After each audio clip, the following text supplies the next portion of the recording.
Komento ni Paolo sa pagbabalik ni Yen sa showbiz, inulan na reaksyon. Paolo, bitter nga ba sa pagbabalik ni Yen sa showbiz? Maraming netizens ang naintriga sa naging reaksyon ng kapuso actor na si Paolo Contis sa pagbabalik sa showbiz ng kanyang ex-girlfriend na si Yen Santos. Matatandang ilang taon ding nawala sa limelight si Yen mula nang maling siya kay Paolo. Hindi lihim sa publiko na naging controversial ang pagsisimula ng kanilang relasyon.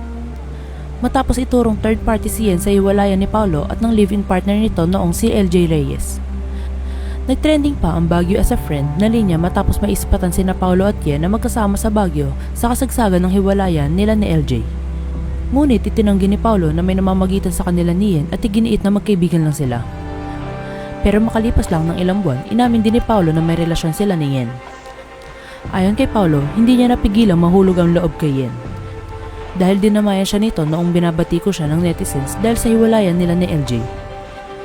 Pero marami ang nagulantang nagbigla na lamang sila mag-unfollowan ni Yen sa Instagram.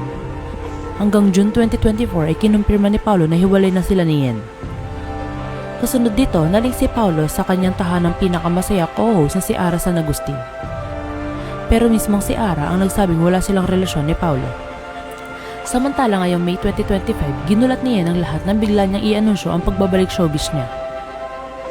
Kasabay nito ay ibinida ni Yen ang kanyang bagong imahe kung saan kapansin-pansin ang pagpayat nito ngayon at pagbalik ng dati nitong katawan. Sa panayam sa kanya ni Gorgie Rula ng Filipino Star ngayon sa premiere ng kanyang bagong movie na Con Mom, natanong si Paolo kung ano ang masasabi niya sa pagbabalik showbiz ni Yen. Pero umiwas si Paolo na magbigay ng komento rito at imbes na sinabi niyang choppy ka Gorgie, choppy ka. Sa halip na magkomento tungkol kay Yen, sinabi rin ni Paolo na ang mahalaga ay masaya na siya sa kanyang trabaho at buhay ngayon. Aniya, masaya ako sa trabaho ko ngayon, wag mo nang dalhin kung saan-saan, tili niya pa. Ayon pa kay Paolo, mas nagpo-focus siya ngayon sa pag-i-improve sa kanyang sarili. Aniya, at least ngayon I'm working on self-improvement with lahat ng aspeto ng buhay ko.